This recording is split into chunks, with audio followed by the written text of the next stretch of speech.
Bonjour, c'est Stéphanie. Bienvenue sur le podcast Tu joues ou quoi, dédié à l'univers du jeu de société. Suivez-moi, je vous emmène dans les coulisses, à la rencontre des acteurs de ce monde très créatif.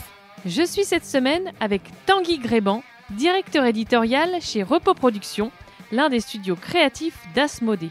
Avant de rejoindre la maison d'édition, il a été gérant pendant 15 ans d'une grande boutique ludique en Belgique.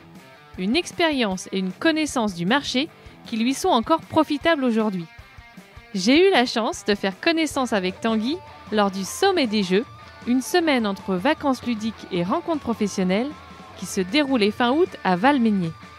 Nous avons parlé de son parcours, de son métier et du processus d'édition d'un jeu de société. Alors, je suis avec Tanguy aujourd'hui sur le podcast. Tanguy qui travaille chez Repos Productions. Merci d'être là. Bienvenue sur le podcast. Avec plaisir, merci beaucoup. Donc, on va parler de ton parcours avant de parler de ton métier. Pour toi, le jeu de société, ça a commencé quand et comment ? Pour moi, le jeu de société, en fait, je pense que ça n'a jamais vraiment commencé. Ça a toujours été là. J'ai toujours joué en famille, j'ai créé des jeux, j'ai joué à tout ce que j'ai pu... que ce soit du jeu de rôle, du bête jeu commercial, franchement un petit peu de tout. Mais là où vraiment il y a eu un déclic vers le jeu, on va dire le jeu moderne et le jeu plus adulte, puisque j'avais un peu obliqué vers tout ce qui était Magic et jeux de rôle, etc., c'était Catan. La découverte de Catan par un ami qui dit « Tiens, on va jouer, je vous invite une soirée jeu ». Et je joue à ça, je trouve ça excellent, ça m'a remué des neurones. Bon, à l'époque, il y avait moins de jeux que maintenant, hein, ça peut sembler bizarre, mais il y avait quand même beaucoup moins de jeux que maintenant. Et j'ai adoré ça. Le lendemain, j'étais dans une boutique, j'ai acheté tout ce qui existait en Catan, et puis j'ai commencé à jouer à plein de choses, et c'est parti de là. Oui, un peu comme tout le monde, c'est-à-dire on commence par un jeu et on met le doigt et tout le bras part, quoi. Exactement. Et alors justement, tu as trouvé après rapidement des joueurs, toute cette passion, il faut l'alimenter, on ne peut pas jouer que tout seul, en solo. On était joueurs dans la famille, donc j'ai toujours joué en famille, c'est quelque chose qu'on a avec mon frère principalement, mais aussi avec mes parents. Et puis j'étais entouré de joueurs de jeux de rôle et de joueurs de Magic, donc j'étais dans des jeux de rôle grandeur nature, j'ai fait beaucoup de jeux de rôle grandeur nature. Et là, qui sont des sacrés joueurs, tous. Et donc, ce n'étaient pas les occasions qui manquaient de jouer tout le temps. Et alors, comment, à un moment donné, je ne sais pas quelles études tu as fait et dans quel domaine tu as commencé à travailler ? Absolument rien à voir. Je suis un passionné de cinéma et j'ai voulu faire... j'ai fait des études d'effets spéciaux, en fait, d'effets spéciaux de maquillage. Donc, j'ai appris le maquillage artistique. En même temps, j'ai fait des cours de photo en cours du soir. J'ai créé une petite société pour faire des effets spéciaux de maquillage, pour des événements, pour des décorations, pour des choses comme ça, qui a tenu... on a pas mal parlé de cette société au début, c'était parce que j'étais très très jeune, j'avais commencé ça à 20 ans, quelque chose comme ça. Et puis après quelques années, j'ai arrêté, j'ai embrayé sur la photo, mais de manière, alimentaire. C'était de la photo sur des sites touristiques, donc photographier les touristes, et puis leur vendre les photos à la fin. Donc là, j'ai travaillé quelques années dans la photo. Et puis pour embrayer sur le jeu, les boutiques. Mes parents étaient commerçants, et j'ai travaillé dans différentes boutiques que j'ai ouvertes moi-même, ou que j'ai travaillé avec d'autres. Et un jour, c'est mon ex-belle-sœur qui est arrivée à la boutique en larmes, en disant on m'a viré. Elle était depuis des années dans une grosse société. Et puis on s'est dit, tiens, est-ce qu'on ne ferait pas quelque chose ensemble ? Elle a dit, oui, j'aimerais bien ouvrir un magasin de beaux jouets ou jeux. Et j'ai dit, tu sais, il y a un truc qui marche pas mal pour l'instant, ça monte bien. C'était il y a plus de 20 ans maintenant, c'est le jeu de société. Je pense qu'il y a peut-être moyen de faire quelque chose pour adultes avec ça et pas que pour enfants. Et puis on a cherché des lieux, il y en a trouvé un lieu, une boutique de 200 mètres carrés. C'est pas petit. Oui. Le but, c'était d'avoir un espace de vie en bas. Donc il y avait la moitié avec des salles de jeux, avec des distributeurs de boissons chaudes et froides, et tout un espace de vente. Et un café ludique, en fait, un peu... Non, pas du tout. Vraiment une boutique. Une boutique avec un espace. Une vraie boutique avec un espace pour ceux qui voulaient jouer. C'est dans une ville universitaire en Belgique qui s'appelle Louvain-la-Neuve. Donc c'est une ville sans voiture. En fait, les voitures viennent se garer en dessous. Et c'est une ville avec énormément d'étudiants, mais aussi, heureusement pour nous, pas mal de bureaux en dehors et d'habitants qui font qu'il y a pas mal de geeks et de gens très joueurs. Et donc, tout de suite, on a embarqué avec le poker. Le poker est arrivé à ce moment-là. Il y a une grosse tendance aussi poker. Et on a tout de suite embarqué dessus en se disant, tiens, il y a quelque chose à faire. Donc, on était la référence en poker parce qu'on achetait vraiment un maximum je crois jusqu'à 7 pays différents. J'essayais de trouver du matériel pour avoir, parce que là, c'était une folie. Tout le monde voulait des mallettes de poker et il n'y avait quasi rien à trouver. Les belles cartes, etc. Oui. Et donc là, ça a très bien démarré. Comment s'appelait la boutique ? Case Départ, elle existe toujours. Case Départ. Case Départ, on l'a revendue. C'est une boutique qui marche très bien, toujours en Belgique. Et puis, on a tenu 15 ans et puis je suis passé chez Repos. Là, forcément, en voyant quand même aussi l'évolution du monde du jeu en référence, etc. C'est une évolution incroyable. Quand on commençait, on avait des rayons nouveautés de plusieurs mètres et dans lesquels on rajoutait un jeu par semaine ou toutes les 2 semaines, quelque chose comme ça. Et à la fin, en une semaine, on avait 10 mètres de rayonnage qui avaient complètement été vidés parce qu'il fallait remplir avec les nouveautés suivantes. La transition est devenue énorme. On a vraiment vécu, nous, l'explosion du jeu de société. Donc, ça a monté petit à petit, mais on a vécu cette explosion année après année, mois après mois, en termes de quantité, en termes de vente, en tout genre. Le quotidien, quand tu es commerçant comme ça, c'est quoi ? Parce qu'il va falloir aussi énormément tester. Alors, quand tu dis effectivement toutes les nouveautés qui explosaient, etc., comment on travaille et comment on met les choses en rayon au bon moment, comment on les explique, enfin, c'est pas simple, je pense. Il y a plein de manières de faire différentes et on est arrivé avec une manière assez différente à l'époque. Je pense que maintenant beaucoup de boutiques font comme ça, mais à l'époque, en tout cas en Belgique, les commerçants avaient des conditions 2 fois par an ou 1 fois par an quand ils faisaient une grosse commande. Et 1 ou 2 fois par an, ils faisaient une très grosse commande pour avoir ces conditions-là. Et donc, parfois, ils devaient attendre. Ils commandaient les jeux qui allaient arriver. Et les nouveautés arrivaient égrenées petit à petit. Sinon, ils recevaient leur stock en une fois. Mais sinon, il y a des jeux qui rataient, en fait. Il fallait attendre 1 mois ou 2, puis le jeu arrivait et tout. J'avais une autre boutique avant qui était une boutique qui vendait tout ce qui était un peu de cartes à collectionner, mais c'était surtout du comics, de la bande dessinée américaine et des jouets et des choses de collection. Donc vraiment tout ce qui était le domaine du geek dans la BD aux États-Unis. Et là, l'intérêt, c'est que c'est un tout autre marché, c'est une autre manière de faire, et c'est travailler l'immédiateté. Chaque semaine, il faut venir en boutique, il faut quelque chose de neuf. Et on a travaillé notre boutique comme ça, c'est-à-dire que quand il y avait une nouveauté, il fallait qu'elle soit là le jour de la sortie et pas 1 semaine ou 2 après. Ce qui change le marché, parce qu'à partir du moment où vous allez vous-même chercher, parce qu'il dit oui, mais moi, t'es gentil, je vais pas te livrer, t'as 6 jeux, je vais pas te les livrer gratuitement. Et je dis pas de problème, je viens les chercher. Et à partir du moment où on fait ça et qu'on offre des jeux qui sont là le jour de la sortie, les concurrents, soit ils changent un peu de manière de fonctionner, soit ils sont obligés aussi. La boutique a très très vite, très très bien marché. Donc après 3 ans, Asmodée est venu chez nous en disant vous êtes la plus grosse boutique de Belgique, on voudrait vous faire des conditions, on voudrait vous aider, comment on fait et tout, parce qu'il nous avait un peu regardé en riant au début en disant quoi, vous commencez une boutique, vous êtes déjà 2, vous avez 200 mètres carrés, vous nous commandez des jeux qu'on vend pas, pourquoi est-ce que vous nous commandez ces jeux-là, etc. Mais qu'est-ce que vous faites en fait, vous êtes débiles. Et puis après 3 ans, ils se sont dit il y a un truc qui marche, comment est-ce qu'on peut vous aider, parce que ça marche vraiment bien. Donc ils ont été chouettes. Mais donc on travaillait vraiment la nouveauté et on travaillait le jeu comme un produit adulte, c'est-à-dire que il y a 20 ans, on rentrait dans une boutique, on avait du jeu jouet et un peu plus bas là ou un peu plus haut. Pour les adultes un peu attardés, il y avait des jeux et on ne savait pas très bien pourquoi ils voulaient les acheter entre 3 Playmobil et 2 Lego. Pour nous, on les traitait vraiment comme des adultes et comme quelque chose de professionnel. C'est-à-dire que quand on rentre là, on étudie les jeux, on y joue, on les essaye, on peut les conseiller et surtout, on prend tout. C'est-à-dire que je prenais tout ce qui sortait en français. Ah oui. Alors, je faisais une sélection pour les enfants, mais en jeu adulte, on prenait tout. Le principe est que si on pense que ça ne va pas se vendre et que ce n'est pas très très bon, on en prend un, et si on pense que c'est excellent, on en prend des dizaines ou des centaines, en fonction de ce qu'on croit. Parce que le magasin, c'est une partie, tu demandais ce qu'il fallait faire. Il y a évidemment les antivols, la caisse, les emballages cadeaux, toutes les choses qu'on ne pense pas qu'on va devoir faire et qui sont le quotidien d'une boutique, les commandes, etc. Bien entendu, un petit peu quand on a le temps de tester des nouveautés, c'est souvent le soir. Mais il y a ce risque de commander parce qu'il n'y a pas de droit de retour pour une boutique. Donc si je prends trop peu de jeux, j'ai des ventes en moins. Si je prends trop de jeux, eh bien, j'ai du surstock que je vais devoir solder. Donc, il faut essayer. Le sport, pour une boutique, c'est d'essayer de commander exactement ce qu'il faut et de sentir à l'avance ce qui va marcher pour avoir suffisamment de quantité. Surtout actuellement où les distributeurs commandent trop peu. Il faut le dire, et donc en tant que boutique, on peut souvent se retrouver avec des ruptures. D'accord. En fait, ce que tu veux dire, les distributeurs maintenant limitent vraiment leurs envois ? Mais en fait, à partir du moment où les distributeurs avaient 1, 2, 3 jeux, gros jeux par mois et un jeu par semaine, on peut prendre des risques, on a le temps de les écouler. Un jeu devient démodé après 1 an ou après 4, 5, 6, 7, 8, 9 mois. Dorénavant, les jeux... Même nous, ici, il y a des fois où, après 1 mois, on se dit « ouais, on va arrêter le jeu ». Et on se dit « mais c'est pas possible, on n'a même pas encore commencé à le travailler ». Enfin, c'est devenu très, très, très rapide. Donc on avait plus le temps de travailler les jeux avant, ça c'est certain. Oui. Alors pour rester encore sur le domaine de la vente, Oui. Comment ça se travaille le rapport aux distributeurs justement? C'est aussi les showrooms dans les festivals, peut-être des commerciaux qui viennent en boutique, c'est des commandes sur catalogue. Comment ça se travaille ça? Alors les distributeurs fonctionnent de manière différente et je pense que les pays travaillent de manière différente. Une des normes maintenant, quand même, c'est les sites Internet. Donc c'est du B2B. On peut commander directement sur un site Internet. C'est une des choses les plus faciles. Moi, les dernières années, en boutique, j'ouvrais le portail Asmodée ou d'autres distributeurs et toute la journée, je remplissais dedans des choses qu'on me commandait ou qui me manquaient. Le soir, je passais ma commande et tous les jours, il y avait des commandes qui partaient. Bon, parce que c'était des très gros volumes. Mais sinon, c'est de temps en temps faire ses commandes.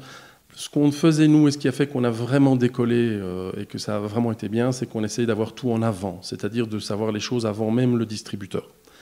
C'est-à-dire de se renseigner directement chez l'éditeur et aller rencontrer les éditeurs. Parce que, et souvent les distributeurs sont contents aussi, c'est-à-dire qu'à un moment, ils sont contents de montrer des jeux qu'ils ne peuvent pas trop montrer parce qu'ils sont intéressés d'avoir l'avis des boutiques.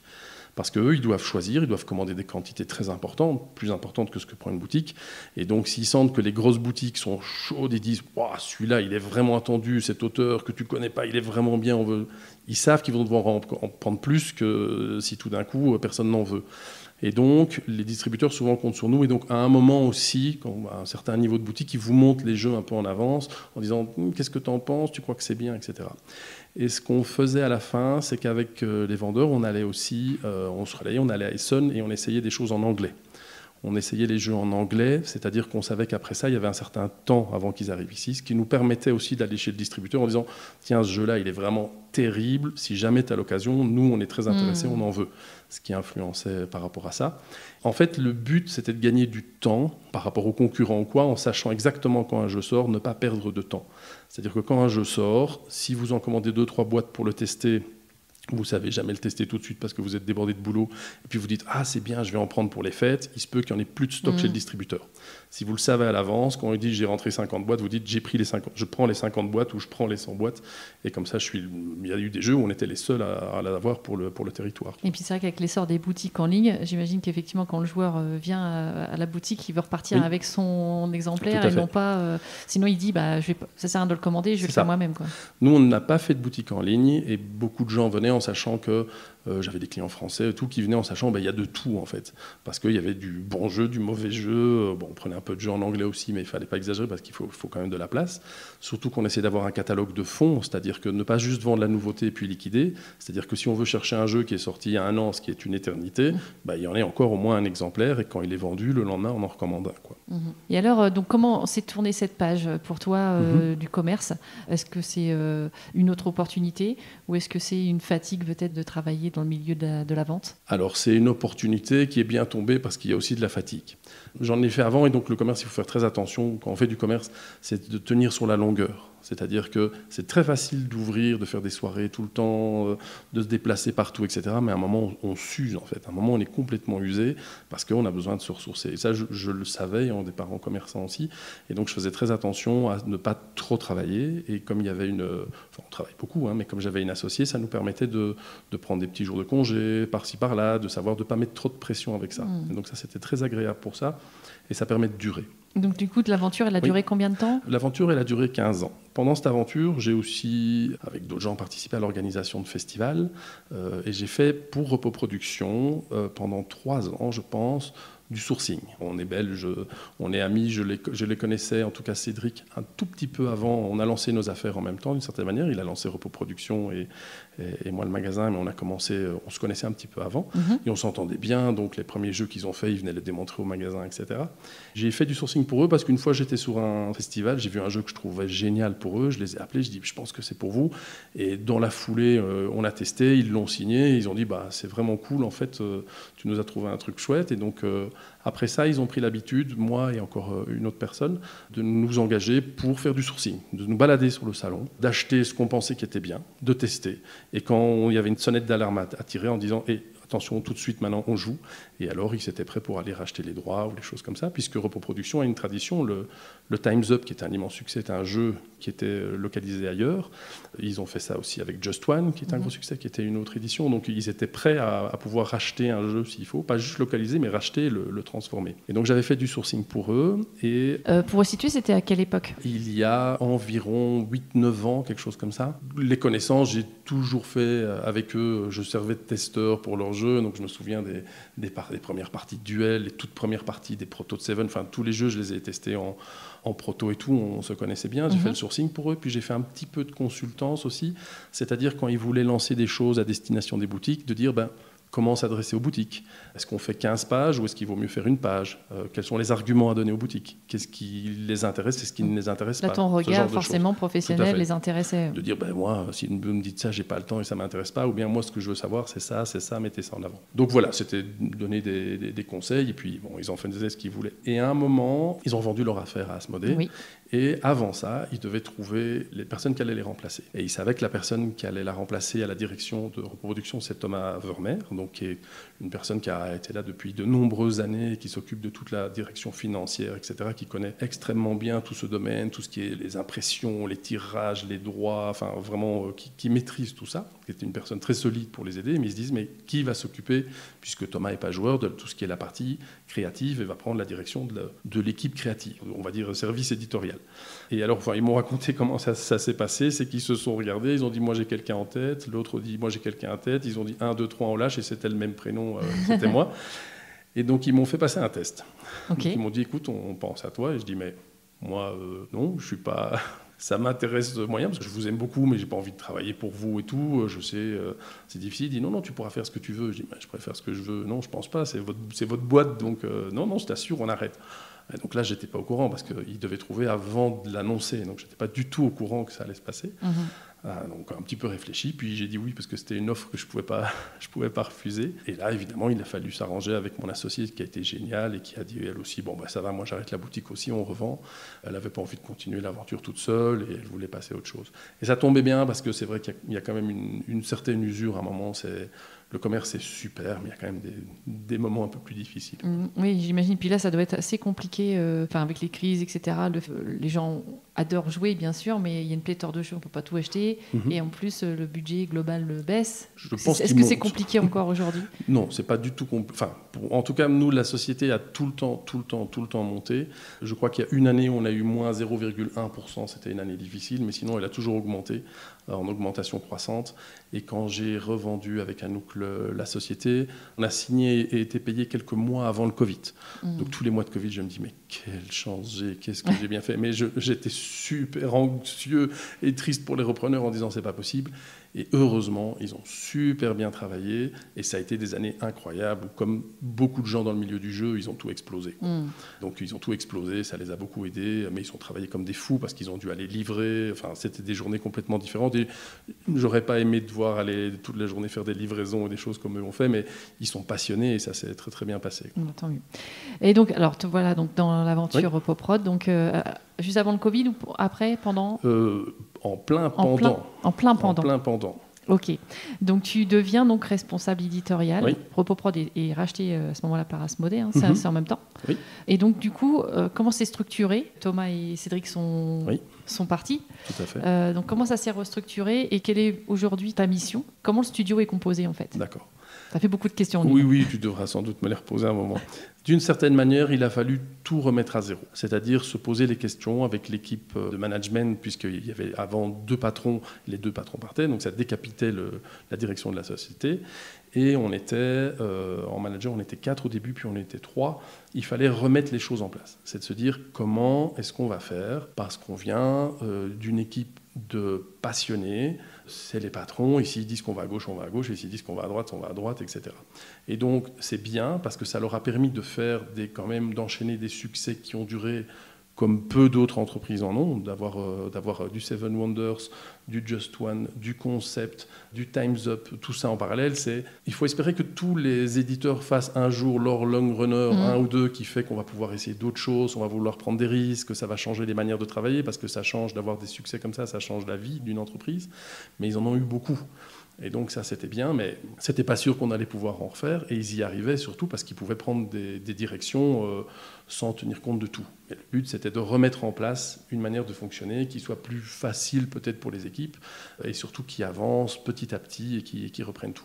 Donc on a restructuré ça avec les équipes ensemble, mais il fallait encore continuer à monter parce que là on s'est intégré dans un groupe international, et donc c'est une toute autre manière de fonctionner avec d'autres process, d'autres manières de travailler. Et donc on a travaillé en un pool éditorial. Donc le pool éditorial, je suis responsable éditorial. Avec moi il y a 2 chefs de projet, donc Pierre et Virginie, qui eux drive des projets de A à Z, à tout ce qui est niveau développement, édito, donc là je vais un peu expliquer la différence, jusqu'à ce que le projet parte en pré-production. Donc là on a nous un service de pré-production qui sont les personnes qui vont entièrement couler les traductions du jeu. Pas traduire, mais d'avec la traduction la rendre, agréable pour chaque pays. D'accord. Et on a des jeux jusqu'à 30 traductions, donc il faut chaque fois que tout soit avec des restrictions légales très différentes, etc. Donc c'est un sacré boulot. Et puis on a toujours eu un service marketing et communication assez important. Et donc au niveau éditorial, les 2 chefs de projet, il y a 3 graphistes, et puis il y a une assistante éditoriale qui est là pour aider à faire plein de choses, que ce soit créer du contenu, faire des protos, chercher des idées, enfin voilà. Et donc ça, c'est une équipe créative qui a évidemment des comptes à rendre, hein. On ne se lance pas dans n'importe quoi, mais on est quand même assez indépendant sur les projets qu'on va signer, qu'on va faire et les choses qu'on veut sortir. Alors au niveau sourcing, maintenant c'est assez regroupé aussi Oui. au sein des différents studios. Hein. Alors oui, il y a 1 an et demi ou peut-être 2 ans maintenant, il y a une structure interne en fait qui n'est pas publique qui s'appelle Lab for Games et qui regroupe pour le sourcing et pour la communication différentes personnes. C'est-à-dire que c'est difficile de dire à combien on est à Repos Production, je pense qu'on est à environ 24, mais il y a plein de personnes ailleurs en France, il y a des personnes au Canada, il va y avoir une personne en Espagne maintenant qui travaille vraiment pour différents studios. Ça nous permet de nous organiser. Donc le sourcing, c'est Monsieur François qui s'en occupe et qui fait le sourcing pour 5 studios. Mais on participe un peu tous, donc on va à Essen, il n'est pas tout seul, on va à plusieurs, on s'échange les protos et tout. Ça permet vraiment de se rendre à plus d'endroits, d'avoir des avis différents, d'échanger les manières de voir et tout, c'est très intéressant. Et pour le marketing aussi, ça nous permet d'être un petit peu partout et de pouvoir s'aider quand il faut, au lieu d'envoyer 2 personnes par-ci, 2 personnes par-là, de pouvoir regrouper les forces. Par rapport au sourcing, justement, il y a quand même une ligne éditoriale propre un peu à chaque studio. Oui. Comment tu définis celle de Repos Prod?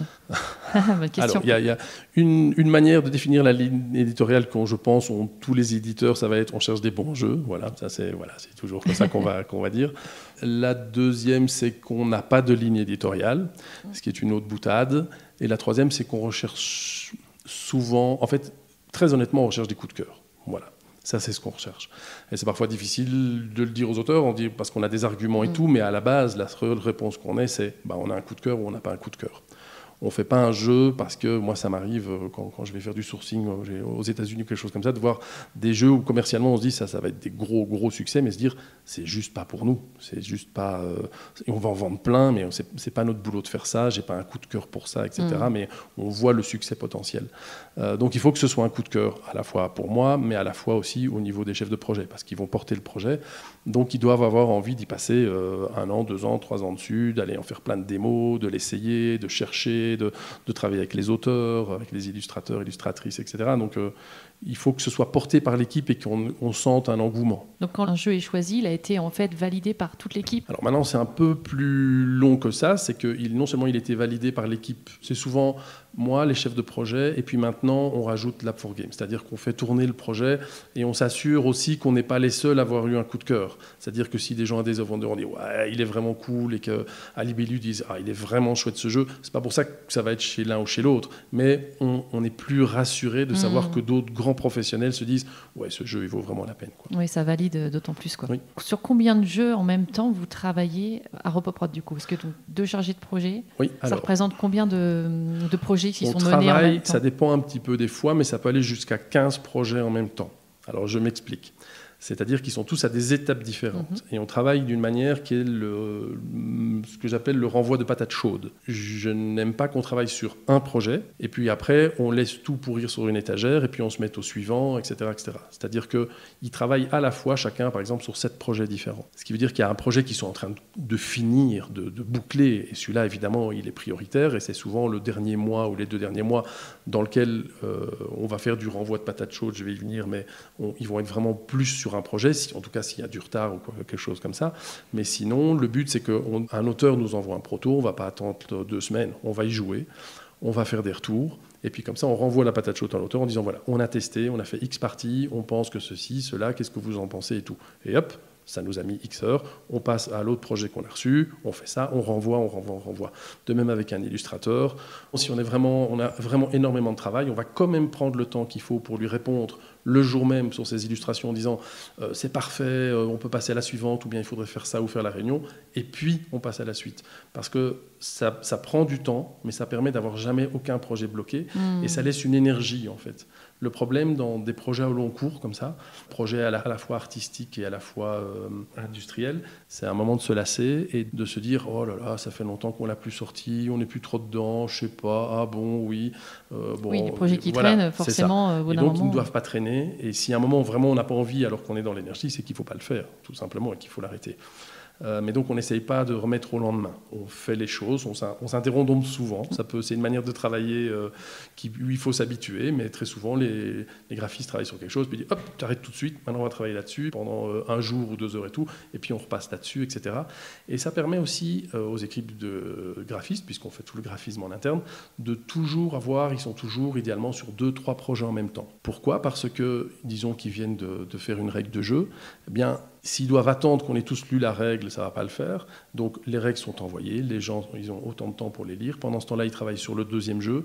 Quand on a eu le temps, on les a relus, on leur renvoie, ils reprennent ce jeu-là. Le 2e, ils ont fait, je ne sais pas moi, des illustrations, on peut les valider.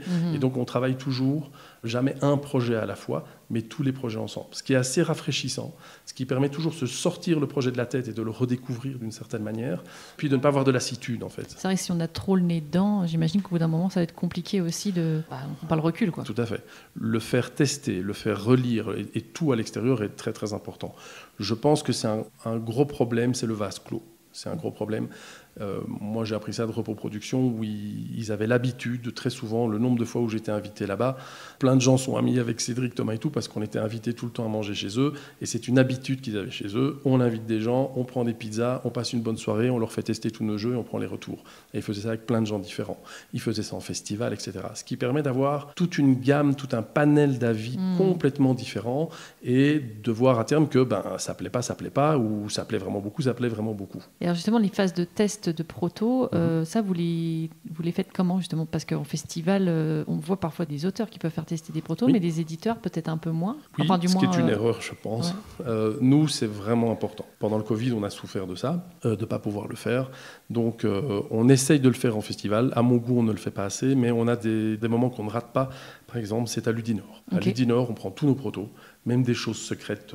Quand il y avait des tests à faire sur des Seven Wonders ou des choses comme ça qu'on ne pouvait pas parler, on allait quand même les faire tester là-bas. Et les gens étaient super parce que personne n'en a parlé. Vous faites signer des trucs avant Non, pas du tout. Pas du tout, mais simplement dire s'il vous plaît, n'en parlez pas. Et ça a toujours été respecté. Donc ça, c'est vraiment un plaisir. C'est un super public. Et en fait, ce qu'on fait, c'est qu'on a ces phases de test où on prépare nos protos pour ces phases-là. Et là, c'est le grand bain, le grand crash, le crash test. Et on y va. Et toute la journée, on a tous nos 7, 8, 9, 10 protos qui sont là, enfin tout ce qui est testable.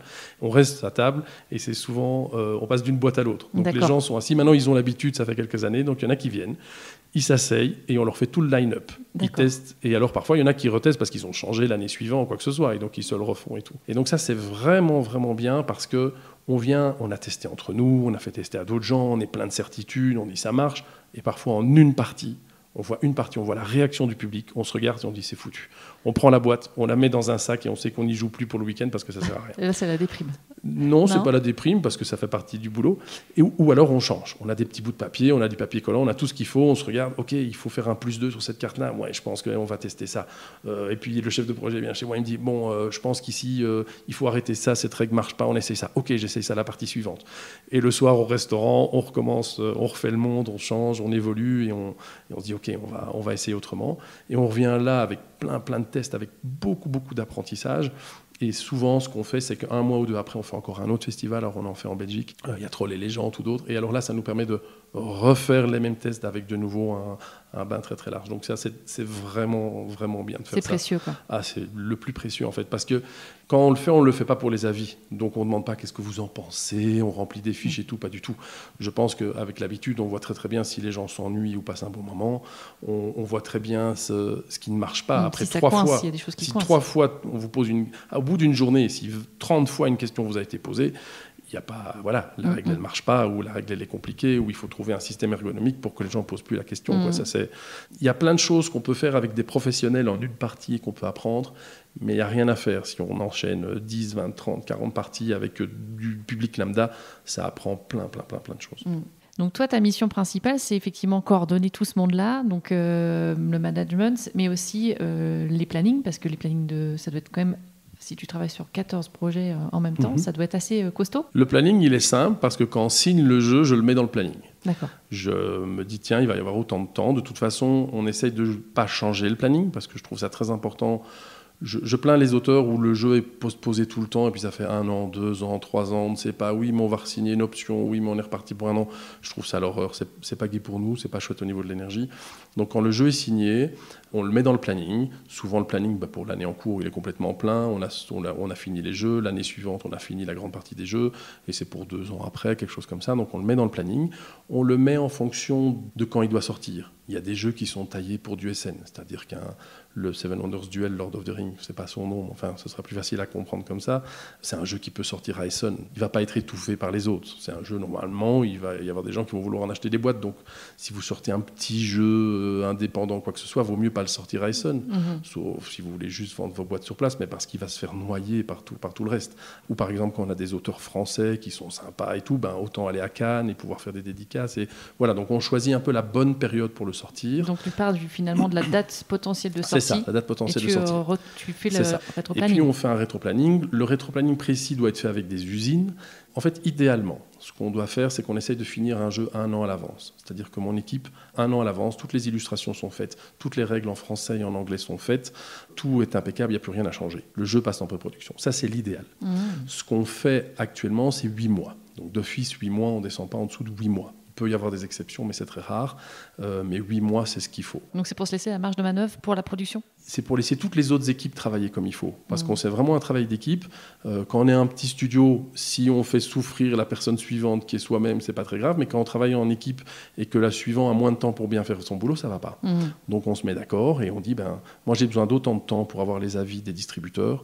Moi j'ai besoin d'avoir un beau proto pour avoir l'avis des distributeurs. Moi j'ai besoin d'autant de temps pour couler toutes ces langues, etc. Et en fonction de ça, on sait qu'il nous faut minimum 8 mois entre la sortie du jeu et le moment, pas où on lance l'impression, au moment où on commence la pré-production, c'est-à-dire nettoyer les fichiers, vérifier que tout est en ordre, demander des traductions, etc. Si on prend un exemple concret sur Duel, là, tu en parlais, Duel pour la Tiers du Milieu, qui sort à Essen, en fait le jeu est prêt depuis début d'année ou un peu avant ? Je ne sais pas exactement parce que c'est vieux pour moi, mais ça doit faire là... Alors là, on fait souvent des marges d'erreur aussi parce qu'on n'a pas envie de... Si on prévoit juste et qu'il arrive 3 jours après Essen, c'est un peu dommage quand même. Donc, et surtout que les distributeurs veulent être sûrs d'avoir, comme c'est des sorties mondiales, on aime bien faire des sorties mondiales, ce qui est plus compliqué, parce qu'il faut coordonner tous les bateaux et tout pour que le même jour, tout le monde ait les quantités. Ça veut dire qu'il faut que ce soit là qu'un jour, 1 mois avant en stock, parce que si on prévoit que ça arrive en stock le jour, ça n'arrivera jamais. Il faut que ce soit là beaucoup plus tôt. Donc c'est pour ça que ça prend du temps. Pour celui-là, oui, je pense qu'il était fini un peu avant les fêtes, ou en janvier, on a terminé, on a coulé des dernières illustrations, des choses comme ça, mais oui, c'est Il était fini en début d'année. Et donc, toi et tes chefs de projet, vous travaillez toujours aussi en constante relation avec les auteurs, une fois que le projet est signé sur plusieurs phases? Tout à fait. Ouais. L'esprit repos, en tout cas, qu'on a gardé, parce que c'est toutes des choses qui marchaient bien, donc on a essayé de faire au mieux de ce que faisaient Thomas et Cédric, c'est de travailler avec les auteurs et de travailler les jeux surtout. En fait, même si le principe c'est de faire la même chose et de ne rien changer, au moins on l'a travaillé pour être sûr que c'était la meilleure solution. Donc quand on signe un jeu, ce qu'on fait d'habitude, maintenant je le dis aux auteurs, c'est que pendant 3 mois, ils n'entendent pas parler de nous.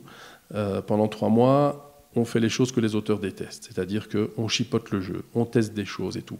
Et au mieux d'aller chez eux en disant « Oh, vous avez essayé ça », et de les énerver en disant « Mais oui, j'ai essayé ça, ça ne marche pas », on l'essaye et on voit que ça ne marche pas. Mais ça nous apprend une chose, c'est que parfois on trouve des choses intéressantes. Déjà, en cherchant, on peut trouver. Mais surtout, quand on va parler avec l'auteur après, on parle le même langage. On connaît son bébé aussi. Ça veut dire qu'on sait inconsciemment que ces choses-là, on ne doit pas toucher parce que ça a une incidence sur ceci ou cela. Ces choses-là, elles posent problème, mais qu'on n'a pas trouvé la solution, etc. On parle le même langage et on connaît le bébé. On connaît tous le bébé. Vous êtes au même niveau, quoi. C'est ça. Alors, je ne sais pas si on est au même niveau, mais au moins, on sait de quoi on parle. Et les bêtises qu'on peut entendre « Oh, vous avez essayé ça ?» Oui, on l'a essayé et ça ne marche pas. Ou, voilà. Les choses évidentes, quand vous faites tester le jeu comme ça en salon, on vous dit toujours « Ah, mais j'aurais bien aimé qu'il y ait ça, j'aurais bien aimé qu'il y ait ça. » Parce qu'il y a toujours une envie de rajouter des choses dans des jeux, alors que la difficulté pour un éditeur, c'est que justement, c'est d'en enlever. Épurer, ça revient souvent, ça. Tout à fait, oui, tout à fait. Et on en garde un peu après pour des extensions. C'est ça. Pourquoi pas.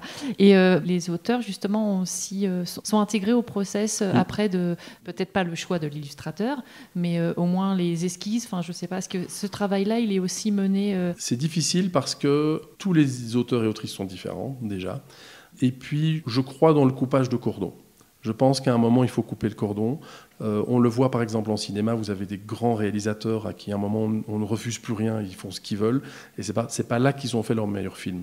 C'est-à-dire que parfois avec des contraintes et des choses vers lesquelles on ne va pas, mais avec un travail où on laisse une liberté aux autres gens de faire leur travail et qui ne sera pas peut-être ce qu'on a choisi, ça permet de faire des choses meilleures. Et donc, bien sûr, pour tout ce qui est mécanique et tout, on les intègre.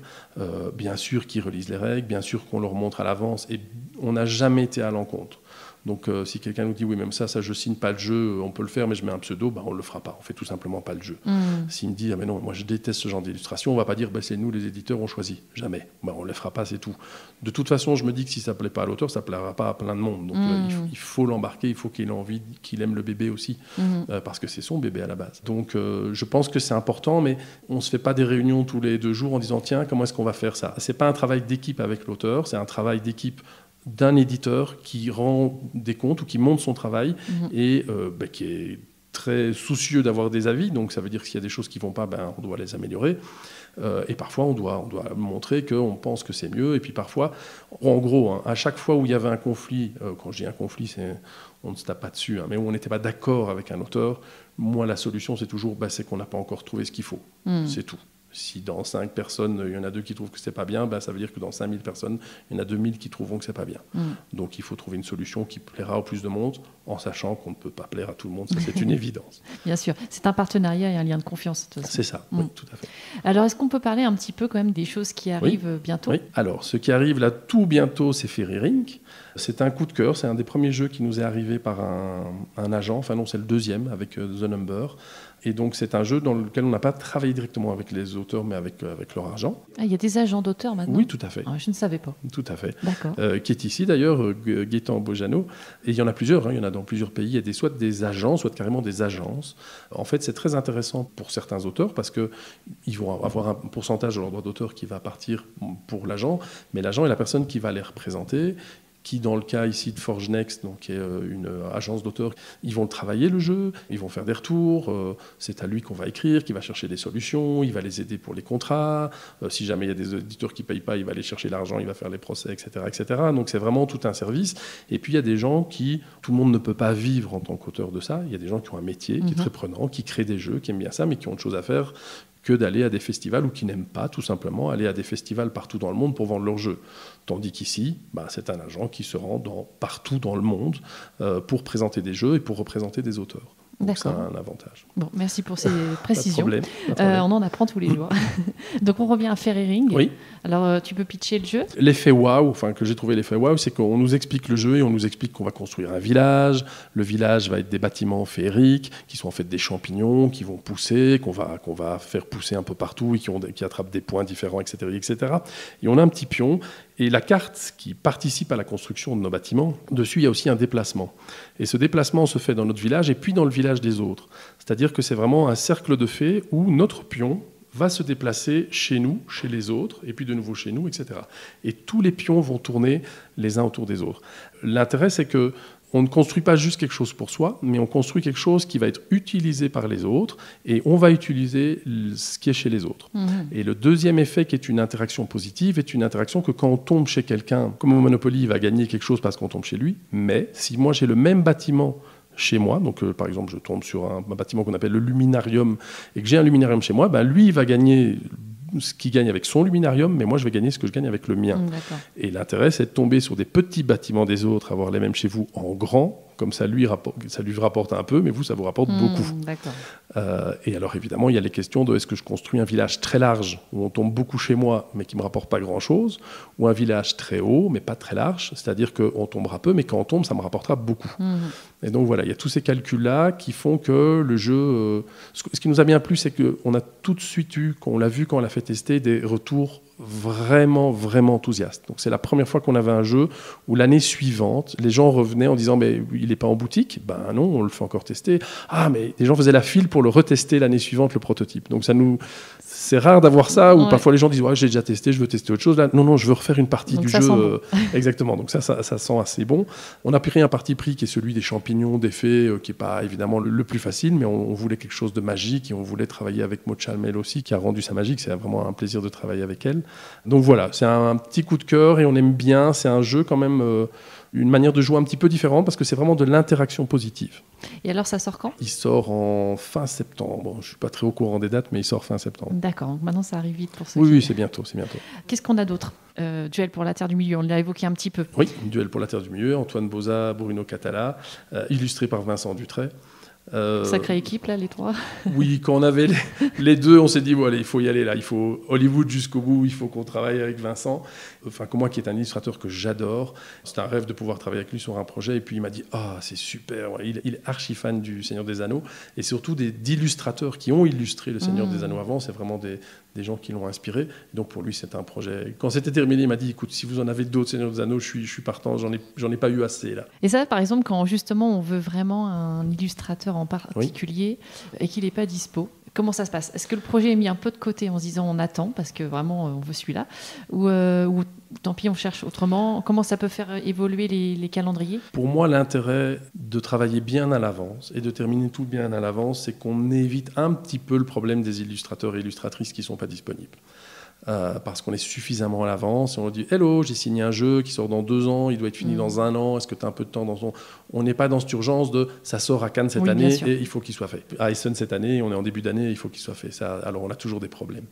C'est très difficile et c'est pas facile d'être à l'avance. Il suffit juste de prendre ce qu'on fait d'habitude et tout bouger 1 an à l'avance. C'est tout. Donc il faut y arriver petit à petit en grappillant des jours et des jours, mais ça rend la vie plus facile pour tout le monde, pour toutes les équipes, pour les illustrateurs et ça permet surtout les soucis parce que ça fait partie de notre travail d'éditeur, c'est qu'on a beau tout planifier, il y aura toujours un cargo qui va rester calé, il y aura toujours un Covid, il y aura toujours plein de choses qui vont se passer. Donc être suffisamment à l'avance, c'est bien pour ça.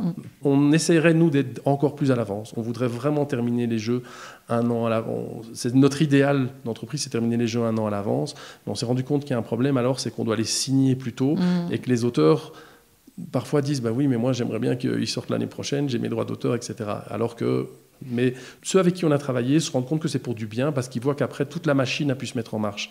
C'est-à-dire que quand le jeu sort, tout le service marketing, ça fait 1 an que le jeu est quasi fini, ils ont pu y jouer et y rejouer, ils ont pu tester des choses, ils ont pu essayer, des mois à l'avance ils ont lancé des vidéos, ils ont pu refaire ce qu'il fallait, faire des bannières, etc. Donc il y a vraiment toute une armada qui se met en place et qui a besoin de temps. Tout le monde c'est plus confortable. C'est plus confortable pour tout le monde mais c'est plus efficace aussi. Ça permet de faire des erreurs et donc de s'améliorer. Donc juste si par exemple tu signes un jeu aujourd'hui, En gros, c'est pour le planning de sortie 2026. Là, j'ai vraiment plus de place en 2025 et tous nos jeux en 2025 sont... Il y en a qui sont en cours ou qui sont presque finis. Il y en a qui se finissent là cette semaine, un jeu de 2025. Non, il y en a qui sont déjà finis et les jeux de mai 2025 sont en train de se terminer cette semaine.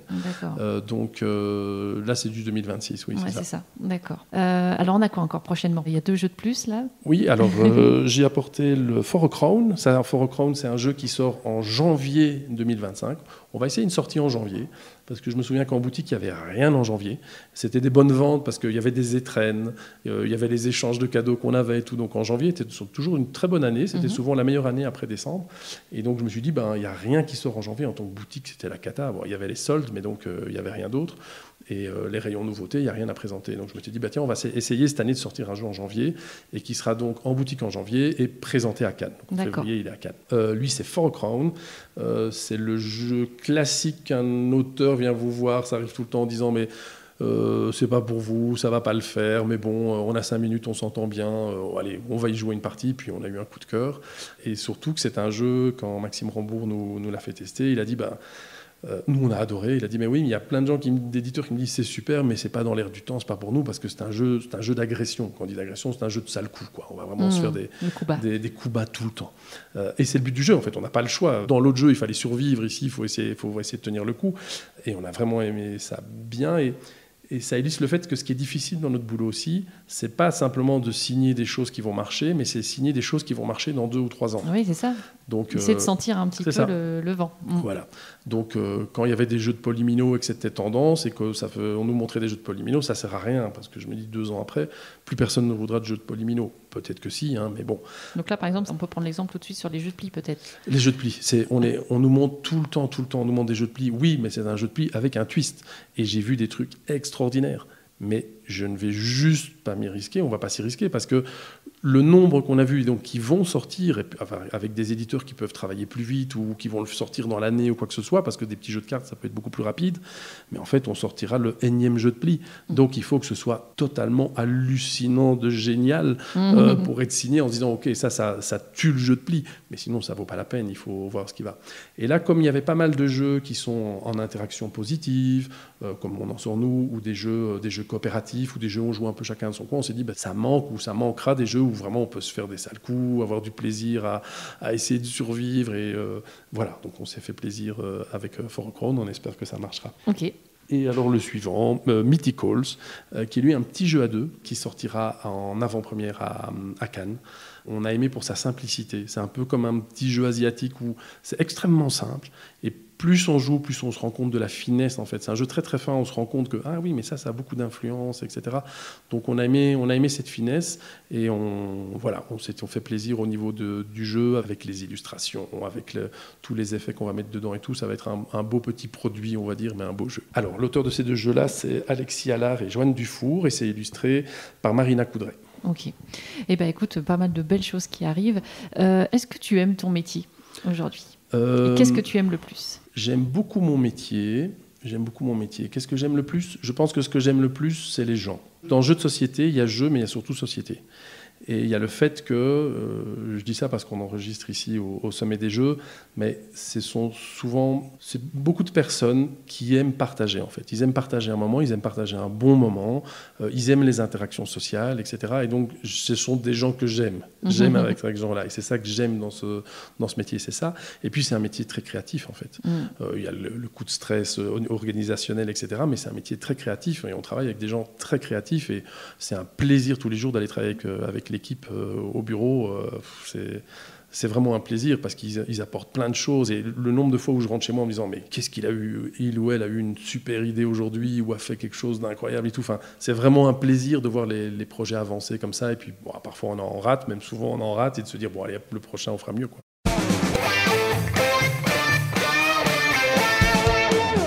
Alors, si tu étais un mode de jeu, lequel serais-tu ? Est-ce que tu serais plutôt du solo, du compétitif, du coopératif, du semi-coopératif ? Coopératif à tous les coups, mais coopératif sans effet leader. Ok. Donc voilà, mais oui, coopératif, ça certainement, c'est les jeux que je préfère. C'est pas facile de faire des jeux coopératifs. On n'en a pas beaucoup chez nous, voire pas. C'est toujours été un Graal chez Repos de trouver des bons jeux coopératifs. On en a eu, hein, mais d'en trouver des nouveaux. Mais des jeux coopératifs sans effet leader, donc où chacun peut... Tous ensemble, on doit arriver à quelque chose, mais sans avoir une personne qui dirige, mais tous ensemble, on participe à l'effort, quoi.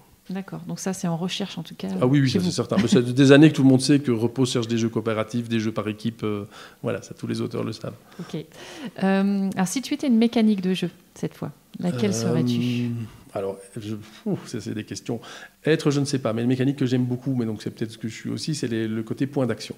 J'aime beaucoup le côté point d'action. J'aime bien avoir le menu, de savoir ce que je peux faire, et avec ça, optimiser pour faire les choses de la meilleure manière possible. Voilà, j'aime bien ce côté où je vais pouvoir faire mes choix avec ce qui est possible, et de piocher là-dedans, et de voir comment les autres vont faire leurs choix.